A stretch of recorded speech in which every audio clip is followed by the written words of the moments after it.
Good morning. I'd like to offer all those who channel Divine Mother's love a happy Mother's Day. That's all of us, but especially for mothers who raise children in the love of the Divine Mother and give so much through their children to the world. I'd like to, my name is Nayaswami Bharat, and this is Nayaswami Anandi. We'd also like to welcome the first-timers and also the vegetarian cooking weekend courses and everyone online. I'd like to read from Rays of the One Light, weekly commentaries by Swami Ananda on the Bible and the Bhagavad Gita. And the topic for this week is the secret of right action. Truth is one and eternal. Realize oneness with it in your deathless self within.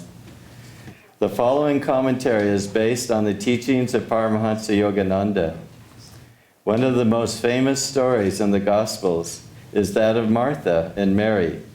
Jesus, visiting the home of Martha, was teaching while her sister Mary sat at his feet, absorbing his divine love and wisdom.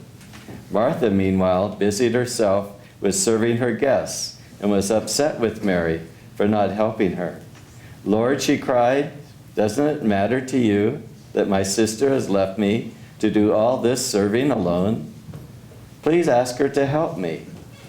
"Martha, Martha," Jesus answered, "thou art careful and troubled about many things, but one thing is needful, and Mary hath chosen that good part which shall not be taken away from her." This story is classic, for Martha's complaint is very understandable and not on the surface of it spiritually wrong. Jesus may well have told Mary to get up and help her. We don't really know that he didn't, considerate as he always was of others' needs. But the teaching here doesn't concern the obvious dilemma of devotees, to work for God or to spend all one's time in prayer. It concerns, rather, the attitude of the mind. Jesus didn't tell Martha, "Martha, you are doing too much." He told her, rather, "You are letting your work affect your inner peace." That was the contrast, not work versus contemplation, but restless preoccupation versus peaceful absorption under all circumstances.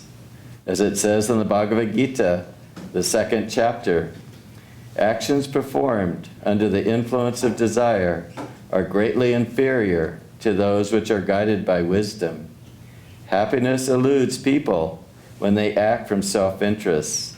Seek shelter, therefore, in the equanimity of wisdom. Thus, through Holy Scripture, God has spoken to mankind. Om, Om,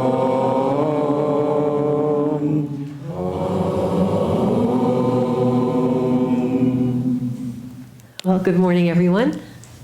I'd like to welcome you also and begin with a reading from Whispers from Eternity, a book of prayers and poems by Paramahansa Yogananda. This reading is called Demand for Quickening Activity. Let the waves of thy power dance on the river of my activity, as thou art intelligently busy making atoms, flowers, universes, so teach me to be cheerfully busy always. Thou art ever busy, yet eternally smiling in joyous hearts. Bless me that I may wear thy unfading smile as I work in the factory of life.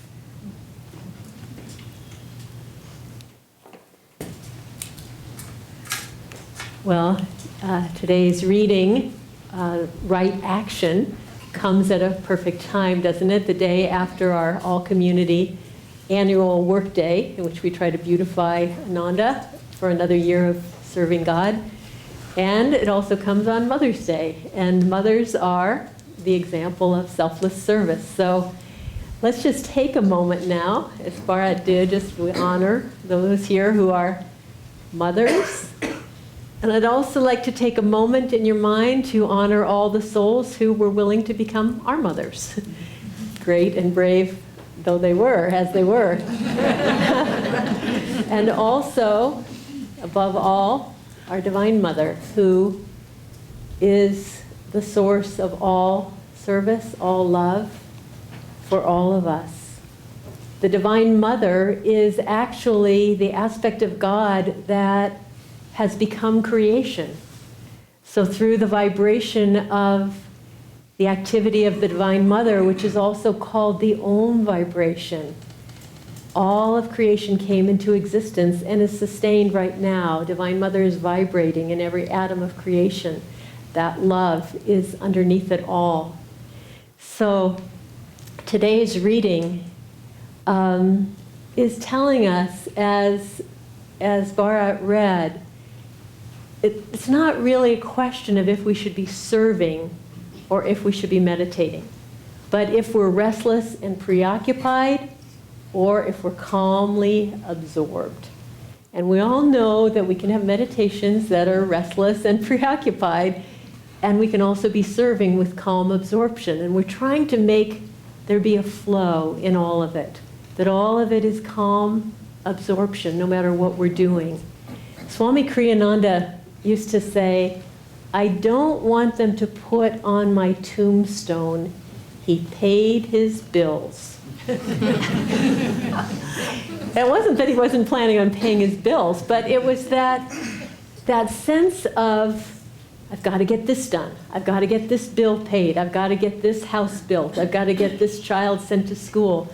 All these projects, all these things that have to be done, always this sense of, well, when this is over, then I will be calmly absorbed.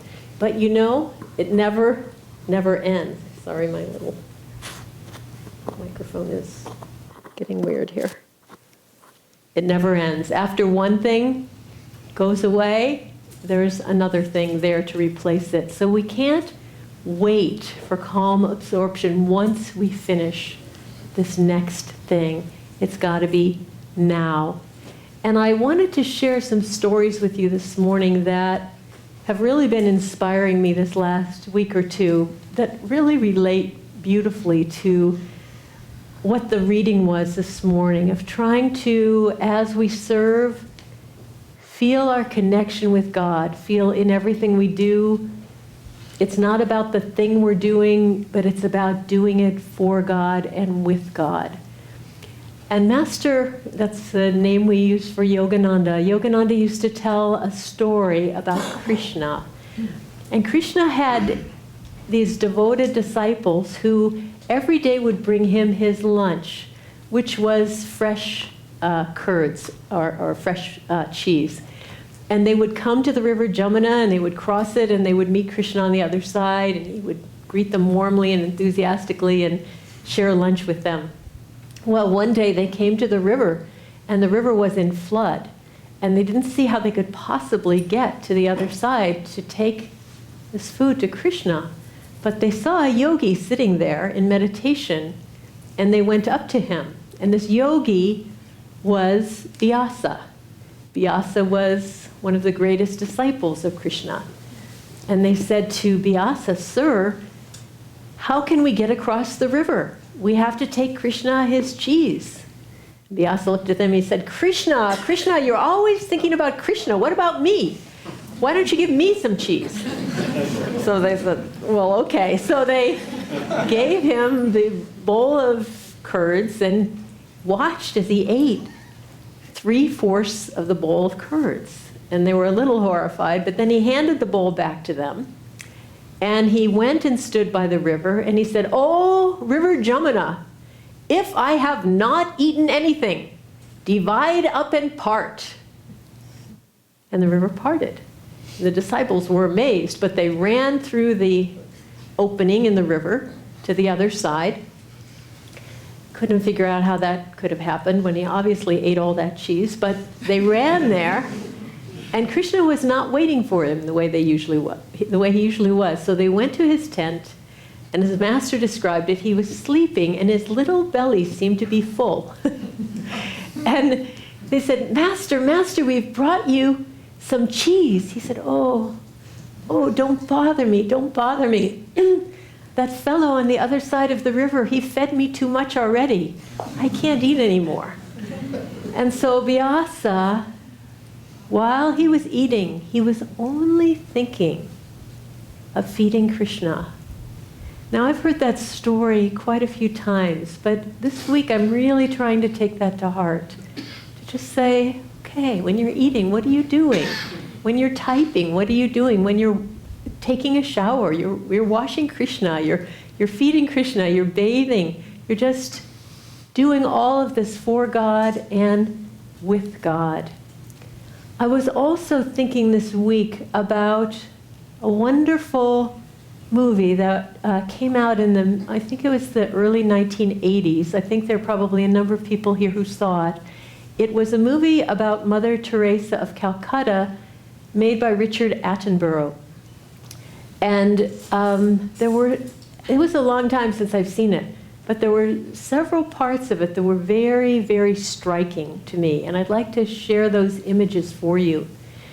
Mother Teresa was sent as a young nun. She wasn't Mother Teresa at the time. She was sent as a young nun to Calcutta to be part of an order of nuns that taught girls, ran a high school.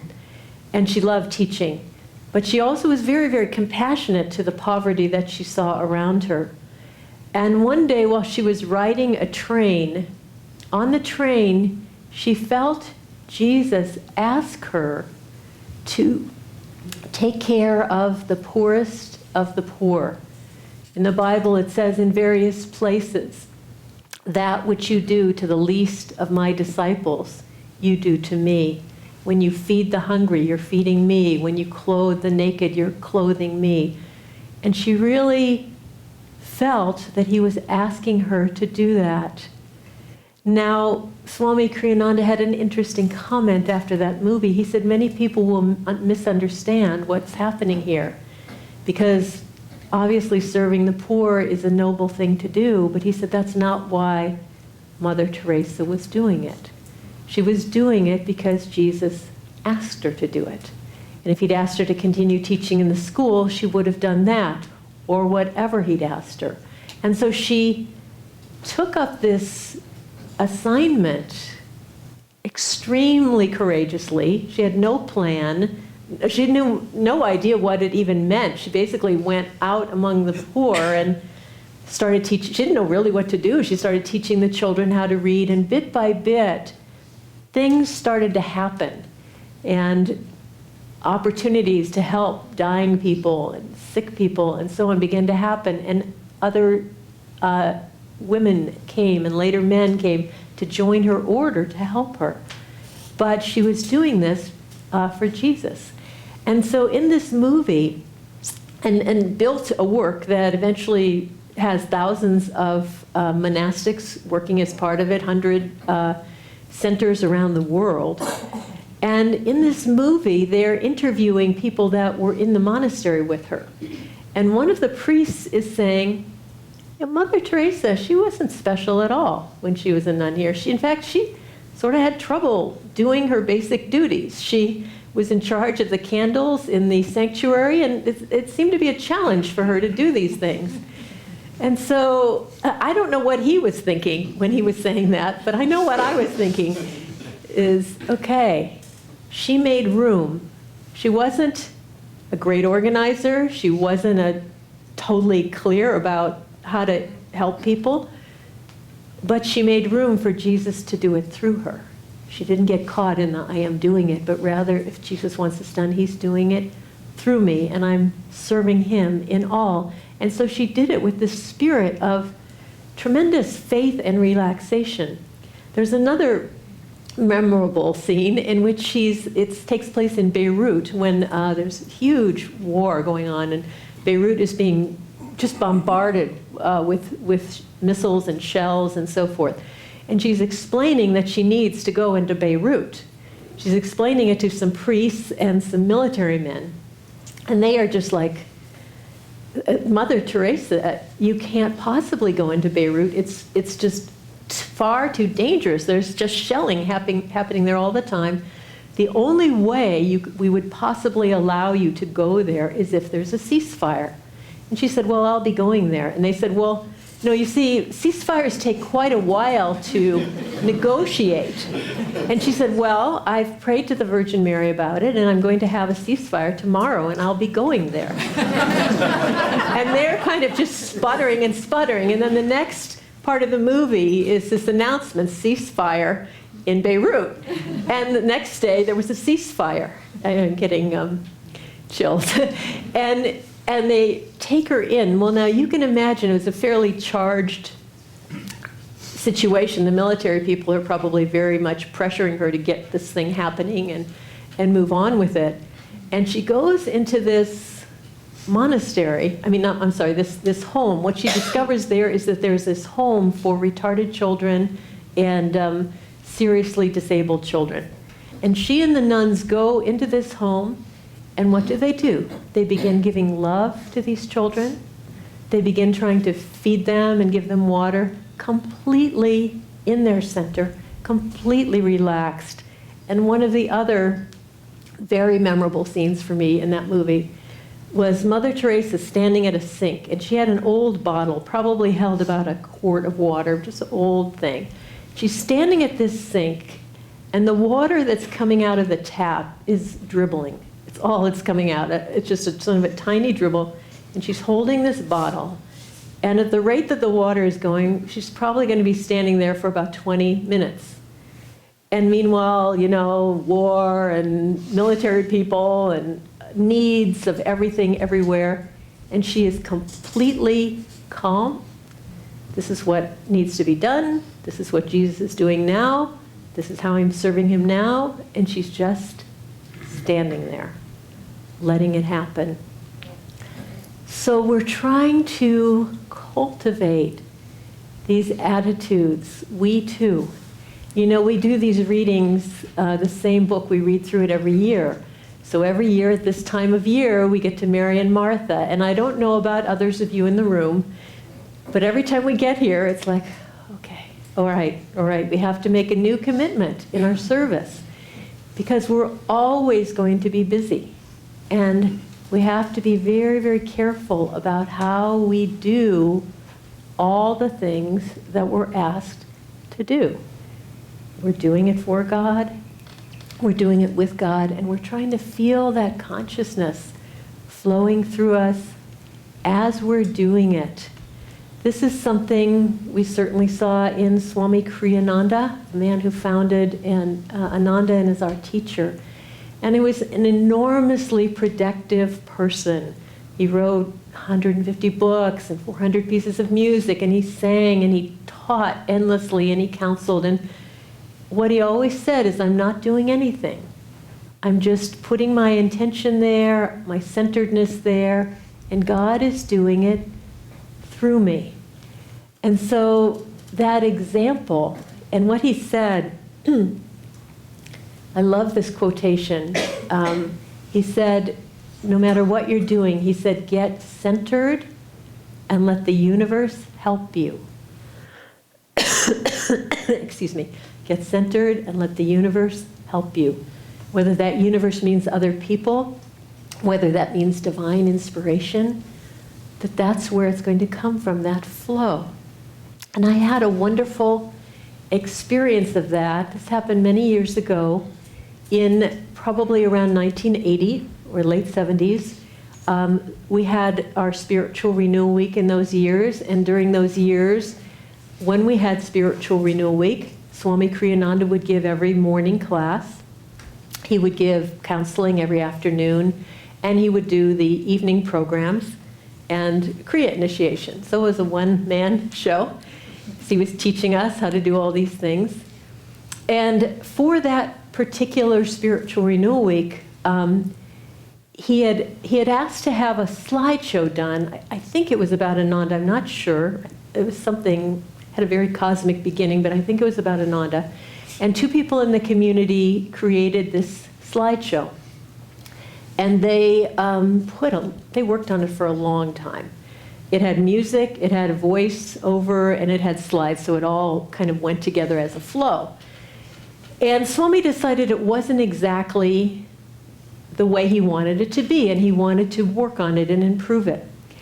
So he decided to take Asha and me into town with him. In town, we were able to set up the equipment, had real electricity there at the time, and we could work there in quiet.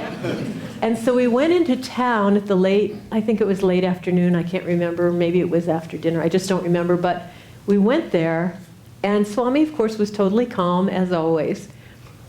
And then I watched what happened as he realized what was going to be involved in this project. It was a lot more than he had kind of anticipated.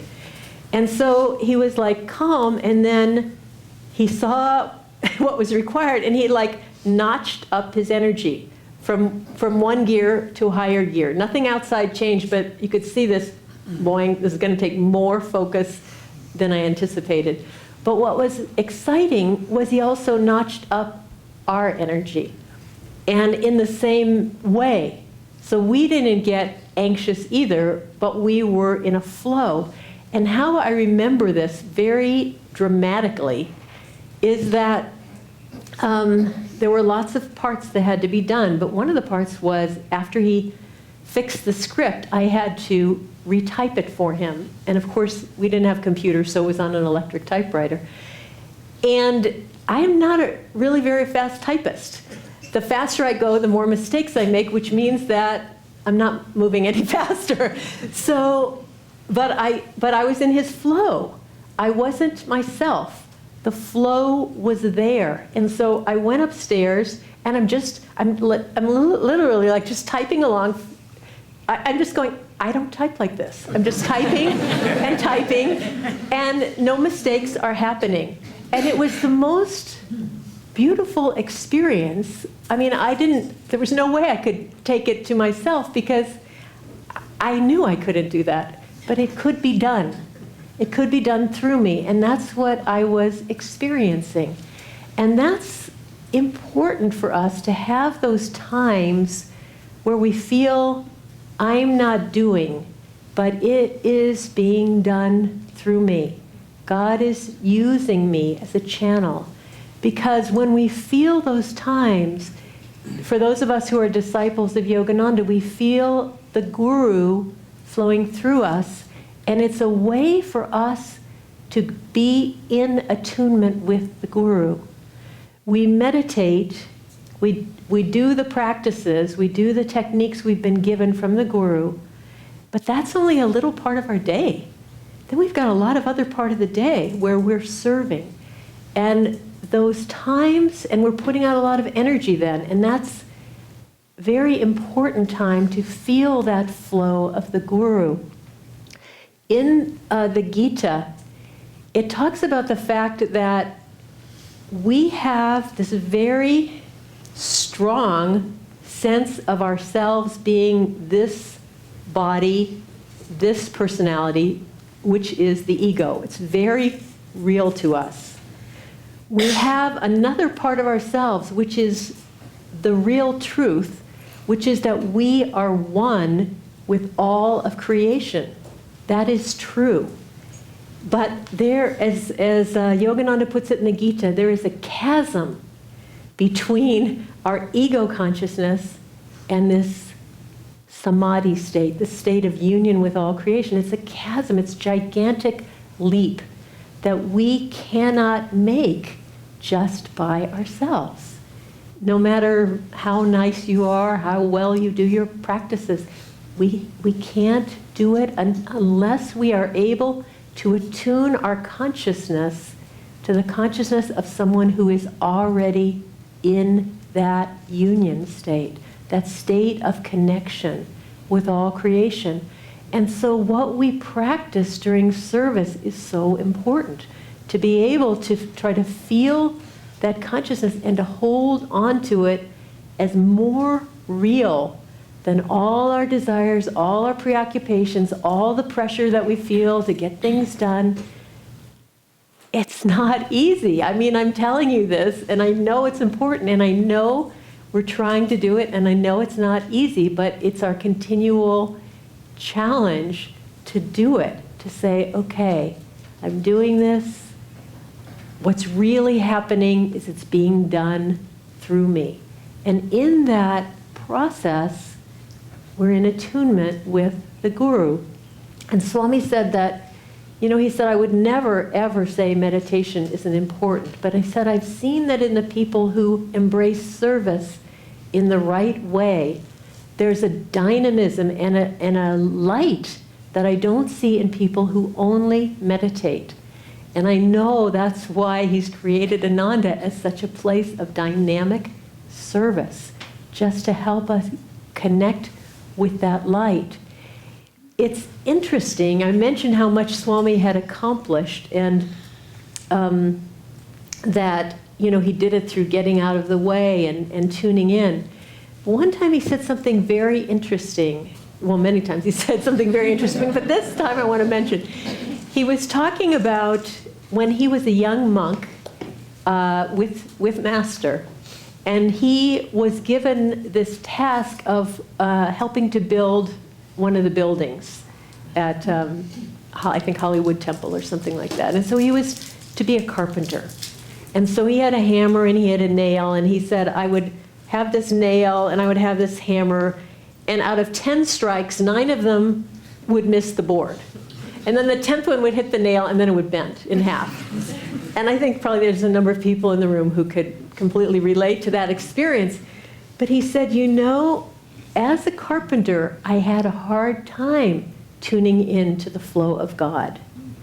You see, when you give him a book to write, you give him music to write, a talk to give, he can feel that he's not the doer. But he said, when there was something I wasn't good at, I was much more aware of my coordination, my clumsiness. It was harder for me to get out of the way.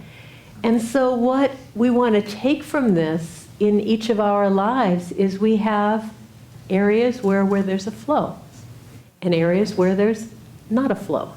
And we want to look for those areas where it could be building a building, it could be talking to a child or doing a flower arrangement, where there's a flow and we can get out of the way.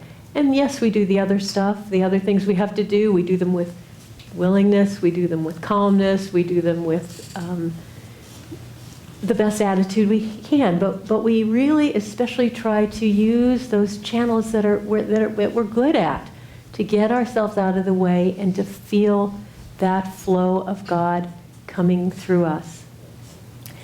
Yogananda says that, and there's no one way that's better. I mean, there isn't a right way to be in the flow. There'll be a right way for each one of us. And Yogananda said that he was once talking to Sri Yukteswar about another spiritual organization. And Sri Yukteswar, how their work was different than Yogananda's and Sri Yukteswar's work and so forth. And Yogananda said, Sri Yukteswar said, why make any comparisons? He said, this is the way that God is playing through you and through me. And Master said, when I heard that God was playing through me, I felt such a thrill. And that attitude is what the message of this reading of Mary and Martha is about. Feel that God is doing it through you. Feel that God is playing through you. Feel that God is doing his service through you to serve God in all. So let's just meditate on that for a moment or two. Lord, may we serve you all our days, ever rejoice to sing your praise, as we together your wisdom seek. Charge us with truth whene'er we speak. Lord, may we ever know your will. Come to us when our hearts are still, as we your guidance with joy receive. May we as one your bliss achieve, as we your guidance with joy receive. May we as one your bliss achieve.